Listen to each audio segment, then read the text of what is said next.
Well, hello there. This is Caleb Jones, and this is the Alpha Male 2.0 podcast. And just to be clear and to make sure you have all the data, because I have a lot of questions about this, whatever platform you're listening to this podcast on, if that's SoundCloud, if that's Spotify, if it's iTunes, if it's on YouTube, this podcast is on about 6-7 different platforms. So if you don't like the current platform that you're currently listening to this podcast on, go to calebjones.com/podcast. And I'm sure you'll be able to pick a platform there that you probably like better if you dislike the platform that you're currently listening to this podcast on, just to make sure. I'm everywhere these days. Matter of fact, shortly I'm going to be in many more places, but that's a discussion for another time. As most of you know, I have moved out of the country. I have moved to Dubai, and I did a podcast on that a few weeks ago on my life changes since moving to Dubai. And in this podcast, I wanted to give you the negatives that I've encountered in terms of moving out of the country. I don't want to just give you a rosy Pollyanna picture of if you move out of your country, everything will be fine, everything will work perfectly, you won't have any problems. That's not true. And as always, I am here to give you the facts.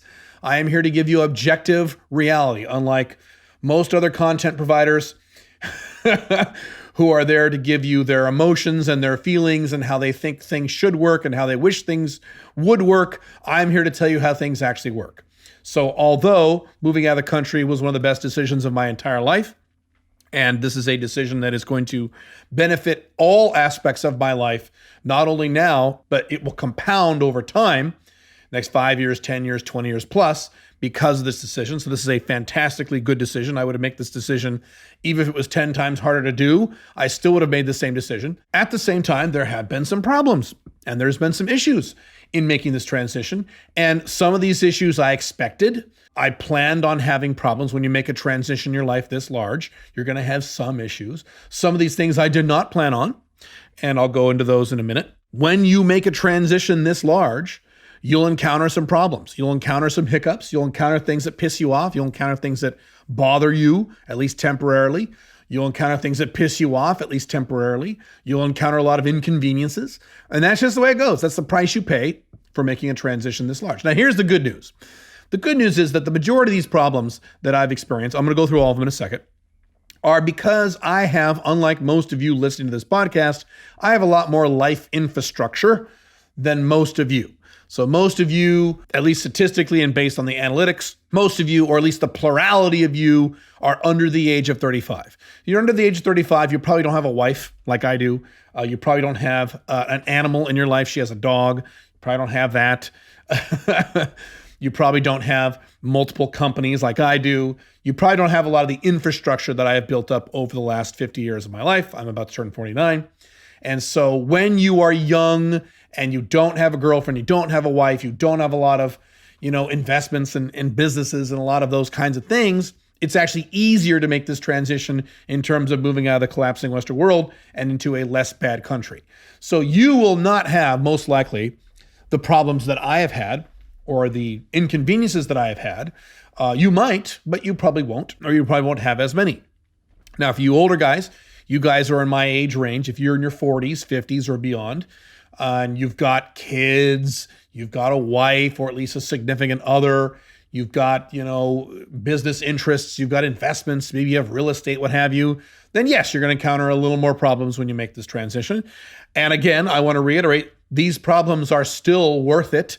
Again, if I had 5x the problems that I've currently had, I would still have moved out of the country. I would still have moved to Dubai. That wouldn't have changed my decision. I'm just letting you know the whole picture here. And hopefully, if you hear the kind of problems that I've encountered, it will help you to avoid a lot of these problems, because some of these I did not anticipate. Some of them I did. A lot of them I did. Some of them I didn't. So hopefully this will help you out regardless. And I've said this before, the vast majority of the content that I create, both in my business content and in my dating and relationships content, is content that I wish I had when I was a young man. This is stuff that I talk about that I wish I had in my 20s and early 30s. The vast majority of my content is the content that I would have taken out a $100,000 mortgage out of my house back then for this information, for most of my information. And this is no different. So this is the kind of information that I wish I had when I was younger.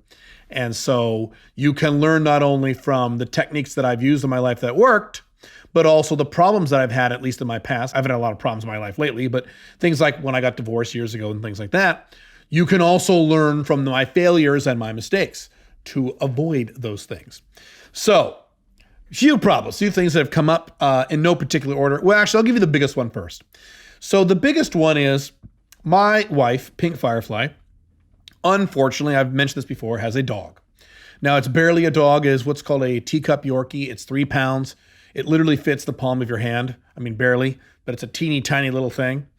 And so the only points of contention that we ever had when we first moved in together, I had this lately, when we first moved in together was over this goddamn dog. And I like dogs, but I'm not a dog person. So I should probably describe the difference, because there's a distinct difference between someone who really likes dogs, like me, and a dog person. Matter of fact, you may be a dog person. But the difference between someone who loves dogs and a dog person, I'll just give you this scenario. So if you go to someone's house, right? I've had this experience, and maybe you've had this experience too. You go to someone's house, they have a dog, right? You visit their home. And you walk in the front door or whatever, and the big dumb dog goes, and he jumps up on you and he slobbers all over you because he's so excited to see you. And you're like, holy shit, he's getting fur all over you. If the owner of that dog is a person who loves dogs, that person says, oh my God, I'm so sorry. And he grabs the dog by the collar and goes, come on, Rover. And he pulls the dog into a bedroom down the hall, and he puts the dog in the room and shuts the door, right? That's what a dog owner does who loves dogs. Now, let me switch the scenario. And now it's the exact same scenario, although now it's not a person who loves dogs. It is a dog person. A dog person. A dog person is not someone who loves dogs. A dog person is someone who treats dogs like human beings. So dog people are people who sleep with their dogs. They've got pictures of their dogs on their desk at work. They spoon their dogs. They make out with their dogs. These are dog people. So if you go to a dog person's house and the dog jumps up on you, starts slobbering all over you and whatever, and, getting fur all over you, the dog person walks over and says, Rover, stop that. And that's all they do. And of course, the dog completely ignores them, and he's slobbering all over you, getting fur all over your clothes. And you have to okay, Rover. You got to shove the dog off you, and you got to wipe the slobber off you, right? The person doesn't really do anything. Rover, stop it. Other than saying, Rover, stop it. Get down. Stop it, Rover. They're not going to physically put the dog into a bedroom. That would be mean to the dog. So, so you sit down on the person's couch, right?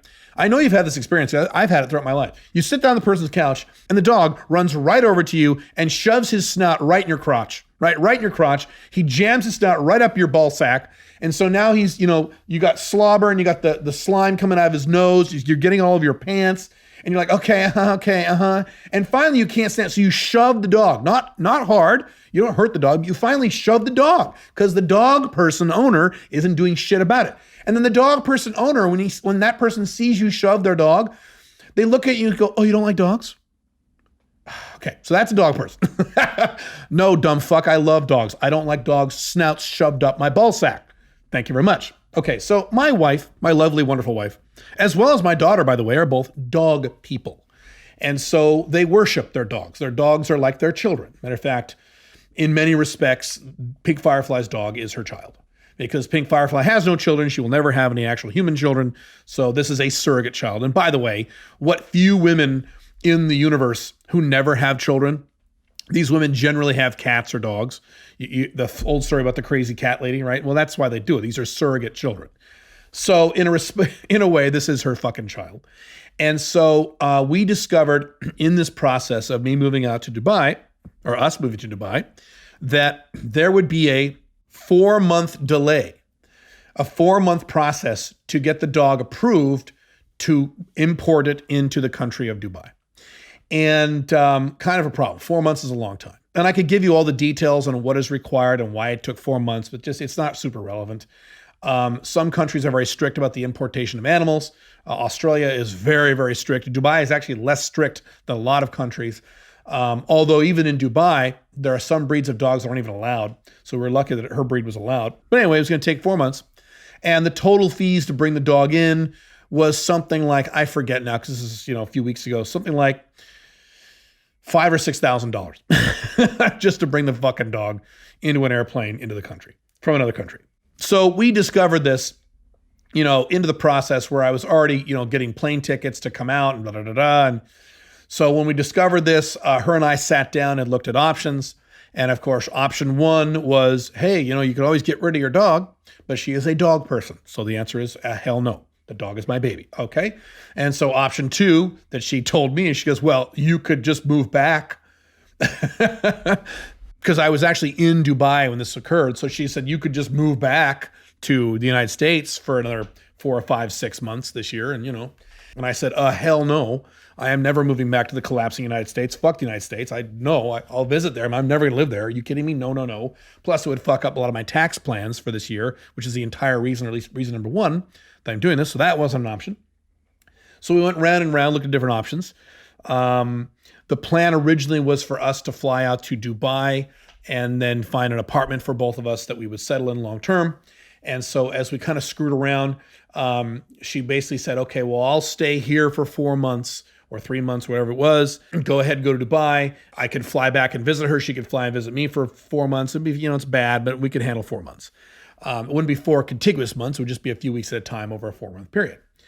And then I said, well, okay, if I'm going to do that, then fuck it. I don't want to be in an Airbnb for 4 months or at a hotel for 4 months. I'll just get an apartment here, a small one for me. And then you can come out here. We'll live in a smaller apartment for a few months while we figure this out. And then what have you, because it would have to be a year lease or a 6-month lease or what have you. And so when I said that, she's like, well, then, shit, I don't want to do that. So maybe I just stay here until blah, blah. So long story short, what we decided to do was that she's going to get an apartment. And as I record this podcast, this is happening in a week. She's going to get an apartment in the United States until October 1st. And at that time, I will come back to the United States and we will get a place, a temporary place or a permanent place or a part-time place in Arizona. And which would mean then that I'm going to live in Dubai and she's going to live in the United States for 6 months. And so we're going to have this kind of weird long distance marriage for a while where once a month or once every 5 to 6 weeks, she'll fly out to Dubai for a week or two and visit with me. I'll fly back to the United States for a week or two and visit with her. Maybe we can even combine these 2 visits. And so it's not like we won't see each other for 6 months. That wouldn't be sustainable. That would be silly. But there will be several blocks of time where we won't see each other for several weeks in a row. And we were already apart from each other. As I'm recording this podcast, I'm actually back in the United States right now because I want to help her move out of our house into this apartment. And so we were apart for 5 weeks straight. We've never been apart for 5 weeks that long. The longest we've ever been apart is 3 weeks. And even that was a little difficult, especially for her. 5 weeks was pretty bad. What's interesting with me is that I have never missed a woman in my entire life. I've never missed anybody in my entire life. So if I go on long trips, historically, week, 2, 3 weeks, sometimes 4 weeks, I won't miss any woman that I'm dating. When I was married the first time, I never missed my first wife. I didn't miss my kids. I love these people, but I didn't miss them. Pink Firefly is the first woman or first person in my life I actually missed. And so I missed her for 5 weeks. She missed me badly for 5 weeks. It was hard for her. And so now we know that 5 weeks is probably too long to spend time apart, but we did that. And just so you know, her rule is she can only survive, quote unquote, because she's a dog person, for a maximum of 2 weeks without her dog. So she'll fly anywhere in the world and visit me or what have you, go on a trip, what have you. But there's a max period of time in Pink Firefly's world for 2 weeks. And then she has to come back and visit her dog. So unfortunately, we're going to have to just dick with that this year. It's going to be a pain in the ass. We don't like it. I'm not happy about it. She's not happy about it. It's going to be, a little expensive in terms of plane tickets and things like that. Again, still worth it. But this is an example of the kinds of things that can come up when you move out of the country, especially if you have a significant other like this. And maybe you don't have a significant other with a dog, but maybe you are a married guy and you have kids.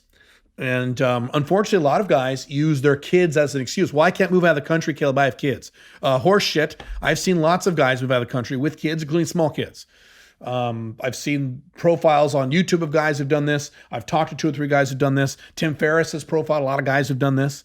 So it's not an excuse, but it does make things more complicated. It increases the odds of problems, and that does happen. So that's certainly a challenge. And it's all temporary. It's not a big deal. but this is just an example of the problems that arise when you make this transition. So another problem is, this is something that is irritating, but it was a big irritant. So when I was in Dubai last for 5 weeks, as some of you know, I was in an Airbnb for 5 weeks, and the plan was to complete my residency, my permanent residency card in Dubai, my actual legal residency. Well, I will be a legal resident there. And there's a 4-part process when you become a legal resident in Dubai. And it's usually pretty quick. It usually takes just a few weeks, assuming you do everything correctly, a few weeks from when you're there. And I'm exaggerating when I say a few weeks. A few weeks once certain things are done. I can give you the entire process, but it's probably not relevant since the vast majority of you listening to this are probably never moving to Dubai. But anyway, it takes a few weeks. And so my plan was to get there, just temporarily have my stuff in an Airbnb, all my boxes and boxes and boxes of stuff. And sitting there in my Airbnb, ready to be unloaded into my real apartment. And I was planning on being there maybe 2 or 3 weeks, maybe 4 on the outside of those 5 weeks to move into my apartment. Well, thank you, Mr. COVID, or should I say governmental COVID hysteria. Because of COVID hysteria, there is now a huge exodus of people from Europe, where it's really, really bad in terms of lockdowns, who are moving to Dubai. So Dubai is a place a lot of people are moving to, which is just as well. It's a great place. And because of this, there is now this huge backlog at the UAE government for approving these residencies. Number one. Number two, there was also a change in the law late last year where now there is a new process, a new piece of the process, which they call a migration process. It's migrating paperwork from one department to another department, which causes another delay. So long story short, I'm in my Airbnb and I'm regularly looking at apartments to move into, working with rental agents and things like that. And I was saying, well, I should have my, my Emirates card, which is the residency card. I should have my Emirates card, by next week or what have you. And you can't rent an apartment, an extended lease, a year or whatever, without having one of these cards. You just can't do it. It's even difficult to open a bank account in Dubai without these cards. You can, but it's more difficult. So the guy said, so you have your residency card? Not yet, but it's coming. They said, what part of the process are you in? I would tell them, they would say, oh, okay, good. You're about a week and a half away. No problem. Yeah, so as soon as you just give me a copy of your passport, I'll hold the apartment, blah, blah, blah. I actually found 2 apartments that I really liked and was all ready to move in. And finally, I get an email or a text, I should say, from WhatsApp from one of my relocation guys. And he says, hey, I'm really sorry to tell you that you're not going to get your Emirates ID by, March 15th when you are leaving back to the United States for a while. And I'm like, fuck. And the reason that's a problem is because I have 13 boxes of my stuff stacked up in my little Airbnb that I was going to just move to the new apartment and set up. If I can't find an apartment by the time I came back to the United States, and it's not just the US, I'm also going to Paraguay and Panama on this trip, I would have to go back to the original storage company that I've been using for the past year or so. It's a mobile storage company where they bring guys to your house. Guys actually come to your house. They pack your stuff up and take it to a storage facility. And then when you arrive again, they deliver it back to you. It's a nice service. But I'd have to actually, have the guys come and take all 13 boxes, pack all that shit up again, and store it again for another, month or what have you for until I return to Dubai. Which means that when I return to Dubai, I won't be able to get an Airbnb because I will have my Emirates card as soon as I arrive. That part's in the bag. That's the good news. But I can't rent an Airbnb because with an Airbnb, you have to know exactly when you leave the Airbnb. So when I go back to Dubai in a few weeks after I hit South America, I'm going to have to stay in a hotel with just my little backpack of stuff and live off that. Find an apartment as fast as I can, which won't be any big deal because there's plenty of good apartments there. Then get to the apartment, then get out of the hotel, then have the storage guys return my stuff. Just a big fucking hassle and not fun at all. Again, not a big deal, but something that really pissed me off at the time because I was scrambling. I kept bugging my relocation guys. Hey guys, where are we? I need to rent this apartment. And I've got, 9 days left. Okay, I got 7 days left. I got 4 days left. What are we doing this, guys? So it sucked. And it was kind of stressful, but that's the way it goes. So that's another problem I ran into. Some other problems are little logistical problems, and these are the problems that I expected. Things like, well, I'm on TRT. I'm also on ipamorelin and metformin, a bunch of other anti-aging human growth hormone things. And so I have to order them when I'm in the United States, pack them up, take them with me when I go back to Dubai. And that's kind of a hassle. At some point, I can find a source for these things in Dubai. Maybe I won't be able to find a source for all of them. Maybe I'll be able to find a source just for some of them, and do like a half Dubai, half US thing. When Pink Firefly moves to Dubai with me early next year after we get our place in Arizona, I'm not going to be in the United States very often. So what does that then mean? Does that mean that my doctor in the United States ships my stuff to Dubai, which sometimes can take as long as a month? I don't know. So that's something I have to figure out. Kind of a pain in the butt, but a logistical problem that I expected. There may be lots of little things or a few little things in your life that are easy to obtain in your home country that are complicated or impossible to obtain in your new country. And you need to prepare for that. And so what you need to do, and I did this, I sat down and made a big list of everything in my life. What do I need in a typical week? What do I need to do in a typical month? And how do I handle those things in the new country? Can I get them in the new country? Can I not get them in the new country? Are they illegal in the new country? Are there import regulations in terms of moving them from one country to another? Things like that. Oh, here's another problem I ran into. So by my bed, I have what's called an Allen, A-L-E-N, purifier. It's an air purifier. It's like a big giant white box with a fan inside with a big, very expensive filter. It's like $100 for the filter. These air filters, the entire unit is about $500 or $600. It is the top of the line, best air purifier you can buy. And I used to have two, one downstairs and one by my bed. So I'm constantly breathing perfectly clean, amazing air as I'm sleeping and then as I'm working. The one down by my office, this is when I lived in the United States, finally broke after many years. And so I had one left upstairs in my bedroom. Well, I looked at Amazon in Dubai and other websites in Dubai because there's a separate Amazon for every country. So there's a UAE Amazon. And I looked to see if I could order one of these air purifiers in the UAE, and the answer is I couldn't. So when I shipped over, I didn't ship actually, when I packed 8 boxes of stuff to move over with me when I flew out using Emirates Airlines, one entire box was full of this gigantic air filter, which barely fit. It barely fit in the regulation size but check-in boxes. So I was barely able to fit this thing. And when I finally arrived in Dubai, I hooked it all up. It worked fine for a little bit. Then it started making this weird noise. Then it started smelling funny. And then it just wouldn't work right. So basically it broke. It's a pretty sensitive piece of equipment and it probably didn't like being thrown around at an airport, 2 different airports. So my wonderful, awesome, very expensive air purifier was useless. I had to throw the thing away.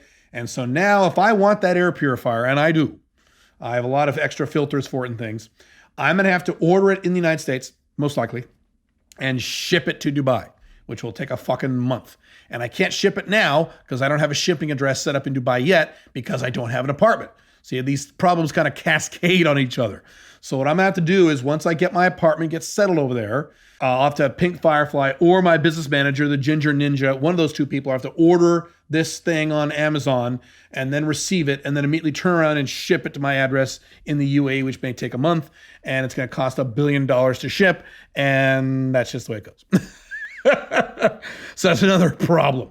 Again, I anticipated, well, what if certain things break when I bring over 8 boxes of stuff with me? Here's the good news. The only other things that broke was a funny coffee cup I wanted to keep and one of my big fancy light bulbs, big spiral weird light bulbs for the lighting I use for my YouTube videos, which is a replaceable item. It's just a weird item, but it's replaceable. Those are the only 2 things that broke out of 8 boxes of stuff other than that air purifier. So that's pretty damn good.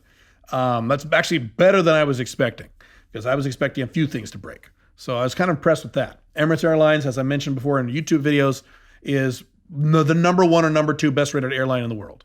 And that's the airline you use when you travel to and from Dubai. So that's really it. I'm going to be, as of the recording of this podcast, I'm going to be in the United States for another 2 weeks or so. Next week, I get Pink Firefly settled in her temporary apartment for 6 months. And then I leave the United States and I head to Panama and then to Paraguay for about 2 weeks. And then I'm back in Dubai. And when I'm back in Dubai, I'm looking for an apartment again. At least now I know. Here's the good news. I've looked at so many goddamn apartments in Dubai because of this process. I know pretty much exactly where I want to live, the best buildings where I want to stay. I know the parameters of the type of apartment I want. So the good news is, and my visa is all ready. My Emirates ID is going to be ready very, very quickly as soon as I arrive. And so that's the good news. I'll be able to get into an apartment pretty damn fast once I get into Dubai. But I won't have any of my stuff at my hotel room, just my little backpack of stuff, my travel backpack. And that's it until I find a place. So, way it goes. So that's just some examples of some problems that you can run into when you move out of the country. You always have to plan ahead for these things. You want to plan ahead for all kinds of problems that you might have, contingency problems, things like that. You want to plan ahead for these things because this is a big move, moving out of the country. That's why so few people do this stuff. They're so terrified of all these little problems that they never actually make the move, and they just stay in their collapsing Western countries and they're fucked. So that's it. This is a topic a lot of you are curious about, so I will certainly do more podcasts on moving out of the country. Matter of fact, I have a course coming up in a few months on exactly how to do it, but we'll have more information on that later. I will see you very, very soon.